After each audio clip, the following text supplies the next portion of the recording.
BSP ने तैयार किया बड़ा प्लान। चुनावी राज्यों में मायावती का दम देखेगा पूरा हिंदुस्तान। बहन जी ने भरी हुंकार तो थरथराने लगे सत्ताधारियों के सिंहासन। बीएसपी की रणनीति के आगे विरोधियों का टिकना हो जाएगा मुश्किल। खामोशी से मायावती ने की ऐसी तैयारी कि अब धमाका उड़ा देगा सबकी नींद। देखिए किस राज्य में कब मायावती करेंगी हल्ला बोल और क्या है सियासी रणनीति। बीजेपी और कांग्रेस की बहन जी ने कर दी हालत पतली। जो अब तक मौन थी अब वो मोर्चा खोलने के लिए तैयार हैं और मायावती ने अब फिर से हल्ला बोल का प्लान तैयार कर लिया है।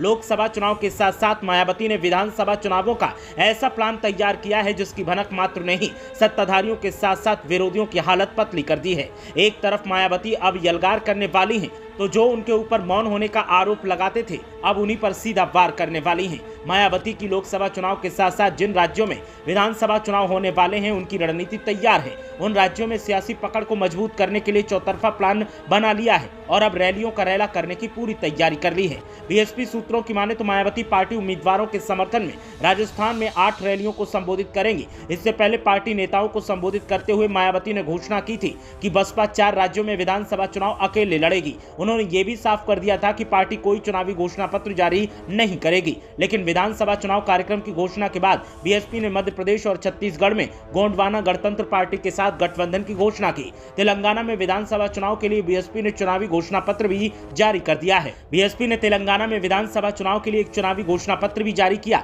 जिसमें युवाओं को नौकरी, गरीबों को जमीन, बेघरों को घर, महिलाओं को नौकरियों में आरक्षण और महिलाओं के बीच मुफ्त वॉशिंग मशीन और स्मार्टफोन वितरित करने का वादा किया है। 2019 के लोकसभा चुनाव और 2022 के उत्तर प्रदेश विधानसभा चुनाव में मायावती ने साफ कर दिया था कि बीएसपी चुनावी घोषणा पत्र जारी नहीं करेगी बल्कि हम यूपी में पिछली बीएसपी सरकारों के प्रदर्शन को लेकर चुनावी मैदान में उतरेंगे। उन्होंने कहा था कि प्रतिद्वंदी पार्टियों ने अपने चुनावी घोषणा पत्रों में वादों से लोगों को गुमराह किया और लालच दिया। बीएसपी के राज्यसभा सांसद रामजी गौतम की माने तो पार्टी प्रतिद्वंदी दलों की ताकत को चुनौती देने के लिए आवश्यकता के अनुसार चुनाव वाले राज्यों में अपनी चुनावी रणनीति में संशोधन कर रही है। बीएसपी मध्य प्रदेश, राजस्थान, छत्तीसगढ़ और तेलंगाना में सरकार बनाने में एक प्रमुख खिलाड़ी के रूप में उभरने के लिए काम कर रही है।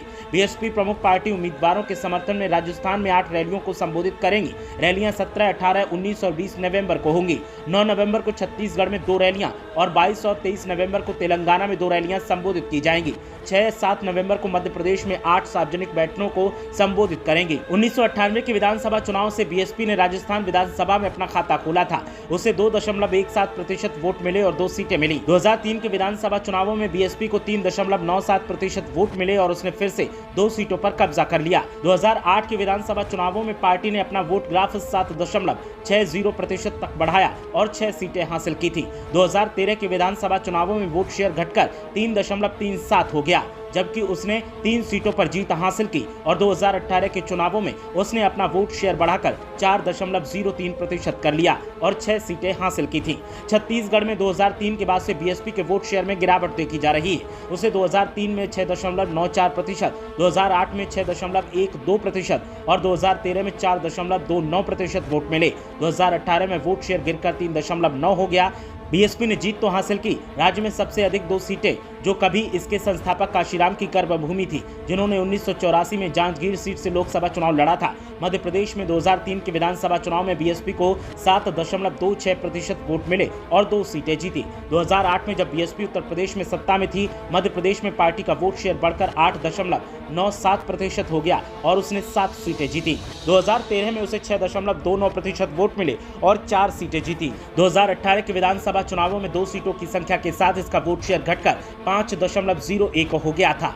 तो अब बीएसपी जहां वोट शेयर को लेकर फिर से मजबूती करने की तैयारी में है तो बीएसपी की कोशिश है कि वो ज्यादा से ज्यादा सीटों पर कब्जा करे और जिन राज्यों में विधानसभा चुनाव हो रहे हैं उनमें अपनी ताकत का इजाफा करे। अब देखना यह है कि बीएसपी की कोशिश को पंख लगते हैं कि नहीं।